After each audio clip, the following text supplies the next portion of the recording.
कसरी यो लालिपप कति रुपियाँ कति रुपियाँ भन न साउनी भएर नि यस्तो नानी हो स्यालेन्डर त्यो स्यालेन्डर भन्नु ग्यास पनि रहेछ चाहिँ ग्यास हो यो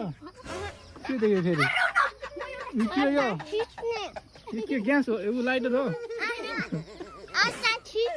अचार हो ल अचार थिच त थिच न ए बर्गर पनि रहेछ आम्मा ओहो बर्गर त यहाँ साग अलिक थोरै भएछ क्या बर्गरमा नानीहरूको होटेल चाहिँ देखेँ के हो होटेलको नाम के हो भन न होटेलको नामै छ रहेन क्या